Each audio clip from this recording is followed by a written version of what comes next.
Hello out there, my GPZ600 TV channel. Hey, it's nearly June, right? And I've got a big jacket on. What's going on in the world these days?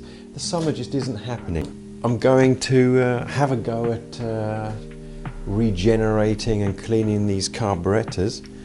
And I've got a nice big 10-litre ultrasonic tub, and then I'm going to have a look at what's going on with these carbs to see if we can get them sorted. And they are in a terrible state, which is to be expected on a bike like this. So this is what we're going to be doing today.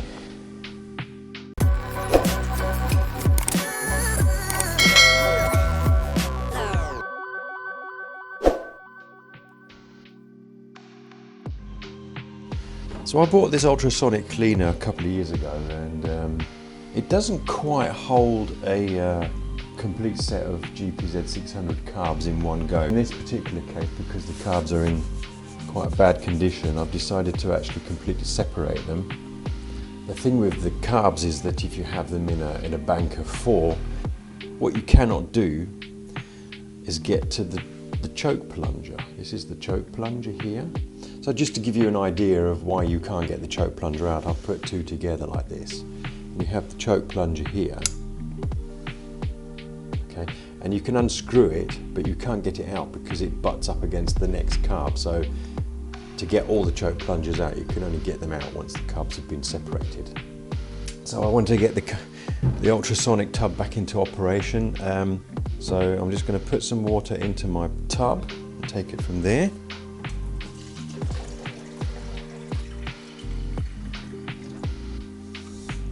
These carbs were US model carbs, and US model carbs have a blanking plate over the mixture screw. Okay, so because I want to get the screws out and replace the O-rings, I need to get that blanking plate out. The way I like to do it is I drill a hole, stick a screw in and pull it out. So I'll show you how I do that.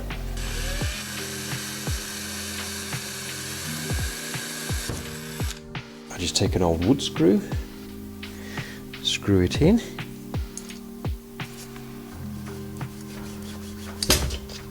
and then I have the screw with the plug. Here's the plug. There's a very small washer and an O-ring inside here. You usually can't drop it out by knocking it.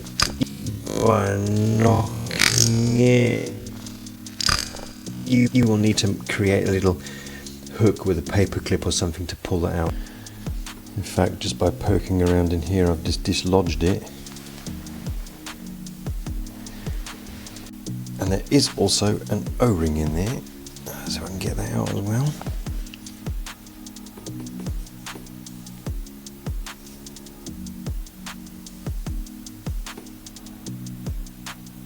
There you go, there's the O-ring. I will also remove the choke plunger, which is here. Take it out with a pair of these long nose pliers. Just give it a little grip, a turn, and they come out very easy. They're not hard in. And just unscrew it. There we go. 4 fit perfectly. And I shall put this into the machine, and then we'll see what happens.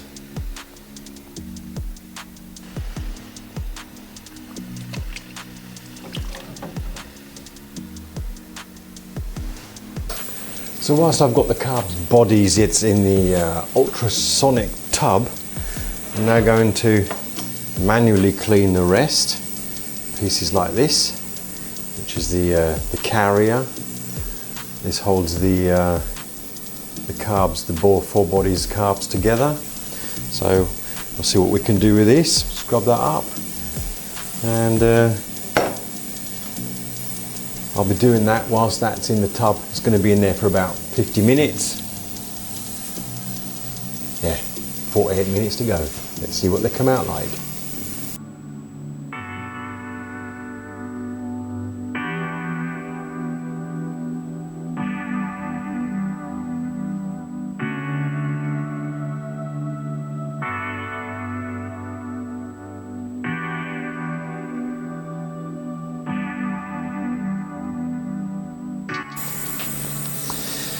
As it stands, I won't be able to finish the carbs off today because I'm missing 2 new diaphragms and a couple of bits and pieces. But I have spoken to a couple of friends of mine out there. It's always nice if you have some sort of base or like a collection of like-minded fools out there who work on the GPZ600, so you can be swapping spare parts here and there. That's exactly the reason why I pretty much grounded the GPZ600 Riders Facebook group over 11 or 12 years ago. We're about 1,800 users now. And always keep in touch with people I buy stuff off or sell stuff to. You never know if you need to be moving stuff around, and that's exactly what's just happened. I've just recently sold a whole load of spare parts. It turns out I didn't actually expect to have another GPZ600 in the garage for quite a while, but picked up another project bike and now I'm missing some parts. Ultrasonic tub is finished, and this is pretty much how they've come out. And I've blown all the passageways through with a bit of air, and yeah, now I start putting this thing back together again. So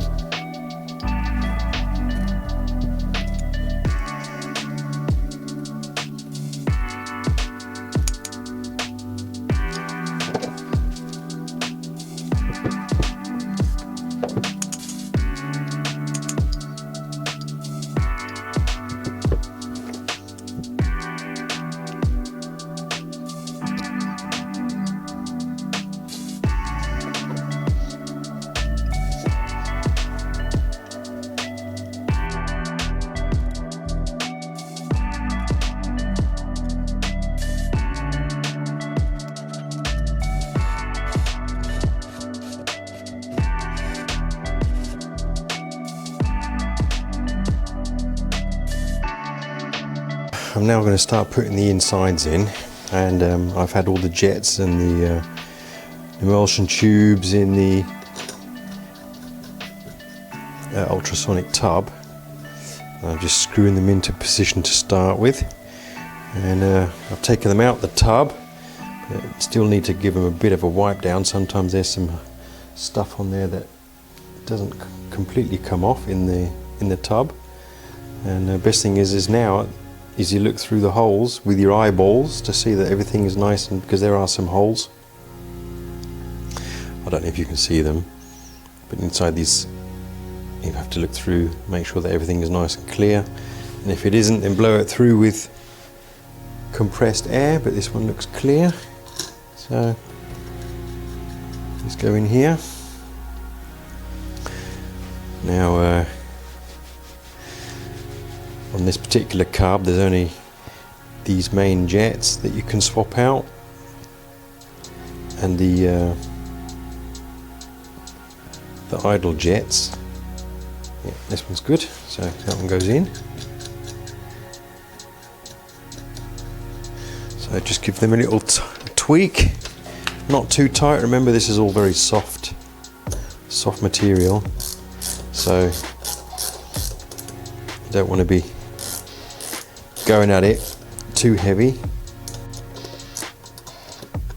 Now it's the main jets that go in, but remember that the main jets have different sizes. In particular, the older models, the GPX, I believe, all has the same jet size, 105 in all 4. But on the GPZ, the 2 inside jets are slightly bigger, 108. These are 105 and these are 108. There's actually written on the side what size these jets are, so I just have to make sure I pick the right one. This is 108. I've picked up out the basket. I've looked through the middle. It's clear, so I'll fit it into here. That goes there. And I have another one. It's also clear. Just look through the middle. Clear, and this is let me have a quick peek, 105, so it's an outer one. And the reason why we have bigger ones in the middle is that the internal cylinders, the 2 inside cylinders, 2 and 3, they run rich, get a bit more fuel, and because they run rich, they run a bit warmer, a bit cooler, so to prevent overheating on the inside cylinders. This is 108, so that one goes in there, and the last one must be 105, that goes in there. So and just screw these in and then just give them a little tweak. As I say, it's all soft stuff, so don't be going mad on it. Just get a proper size screwdriver that fits.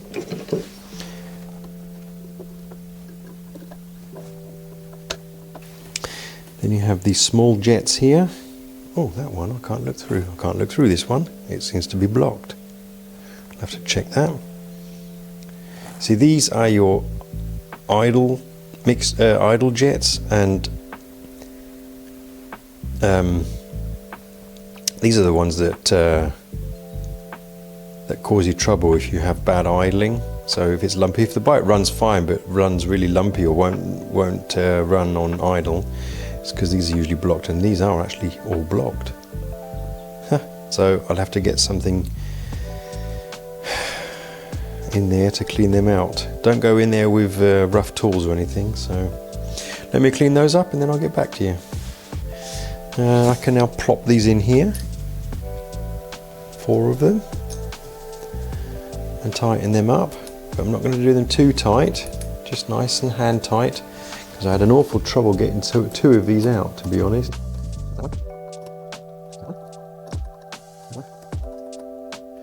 I'll use a bigger screwdriver just to give that a little tweak, but you certainly don't want to be going mad on these things, because the next person who wants to get them out is going to hate you for it. There we go, so those are in and secure. So these are the needles, giving them a good clean in the ultrasonic tub as well. Yeah, looking a bit worn down here. That's alright. Now these are N27L, I think that's the standard. But they come in later, so we need to finish off the bottom end first, and what that means is putting the floats in, but I need to clean this one first. So let me clean the floats up and then get everything ready to put those in, and then it's a case of putting the floats in and the float valves, needle float valves, but I'll explain that once I've cleaned these up. So the Haynes manual is saying that the needle valve, which is just inside here, must be just seated and just prior to opening when this float is a 17mm height from here to here. So here you can see the needle valve, which you are opening and closing like this. Okay, so it's open, now it's closed. It's open, closed. And what they're saying is just as it's about to open, which would be here, so not there, so closed, just as it's about to open, the height between here and here needs to be 17mm. At 18.5mm, once the needle valve starts shutting, it means the float is still too far in this direction, which is down, so it's too low. So I need to bring the float up a bit, and you need to do this by bending this little tang, this little nose here, and I need to bend it downwards.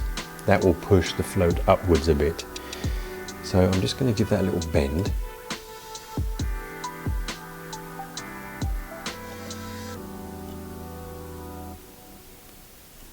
So I've just bent that a little bit, and now I'll remeasure. Okay. So now we have 15.5mm, so I've bent it too much, so it needs to go back a little bit.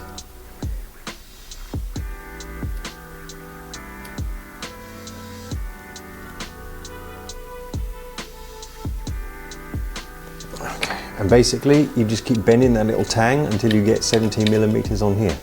So let me adjust that and then I'll show you when I'm finished. I found that all a bit difficult to try and measure it that way, and I've always found it a bit odd to do it that way.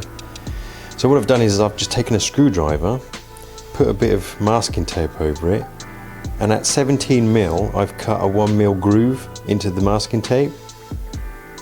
And all I have to do now is basically put my screwdriver onto the body of the carb, move the float upwards, and at the point where the nose hits the valve, so it's just seated, I need to have the top of the float exactly in the middle of this groove that I've cut out of here. I put the screwdriver onto the body, push the float up until the needle valve is just seated, like that, and you should just see the top of the float appear on the groove that I cut out, which you do. And then I can put it on the next one, push that down until the valve is just seated, which is there. So the next thing I want to put in now is the air mix screws, which fit into the bottom holes here. And I've got myself 4 new O-rings because the old ones are completely flat. So you have your needle screw, your mixture screw. Make sure that the tip is not bent because this has to go through a hole in the venturi. And then you have the small spring that goes on the top, the tiny metal washer, then the O-ring goes on the metal washer, and that then goes inside the first one. And I'll just screw that one in and screw it in until you hit some resistance. Through, metal washer, rubber washer, and there you go.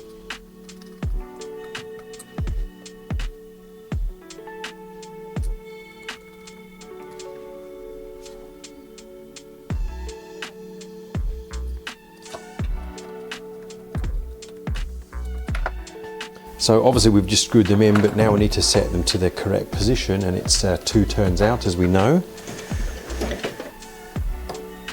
That's half a turn, 1 turn, 1.5, 2. I'll do that for them all. 2 turns. 2 turns. And 2 turns. The American models would now have a little cap that you'd push in over there, and they're not accessible, but we don't have that here in Europe, so I can leave that off. So the next thing that go in are going to be my diaphragms here on this side here. They only go in one way round. If you try to put them in the wrong way, they won't fit. They only fit in one direction, as you can see. So the diaphragms go in like this.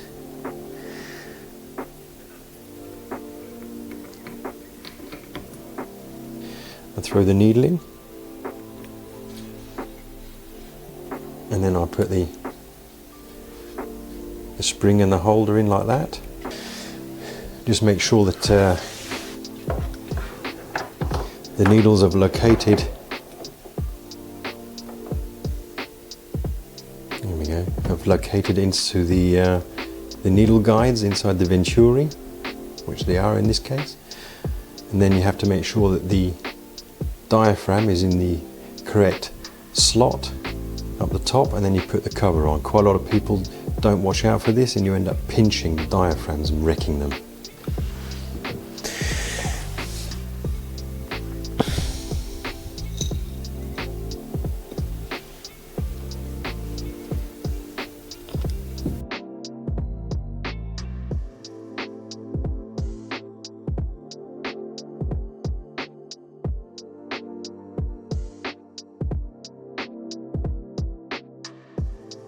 Today the postman turned up and brought me some new carb diaphragms. Thanks Carl very much for getting these sent to me so quickly. I wanted to crack on with the carbs as quick as possible, so nice shout out to Carl. Keep watching. I'm just going to crack on with the carb rebuild and take you with me on that one. Here is one of the diaphragms which I took out. There's just no way you're going to get a seal on this, so you just aren't going to get these to create a decent vacuum seal because they're all ripped. So we're going to replace these, and it's just literally a case of these pull off. I know it's just a case of these pull off, but it's actually quite difficult to do. Off is easy.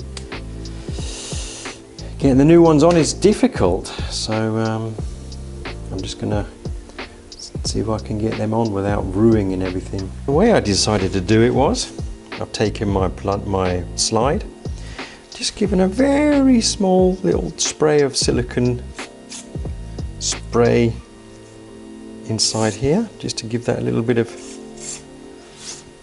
movement. Nice, and it's not oil, it's silicone spray. So, and I just put it inside my vise like that.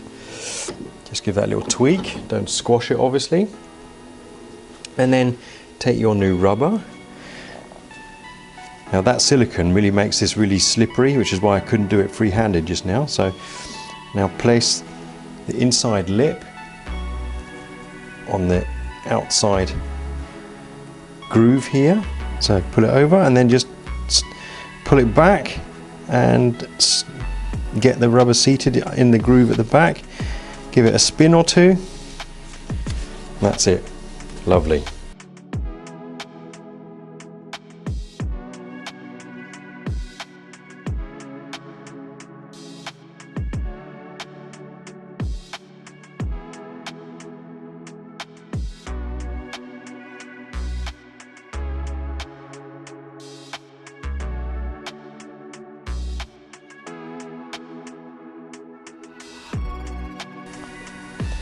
So that, my friends, is that's the refurb of the carbs. Now, as to whether or not they work, we won't find out until much later when we put them on the bike.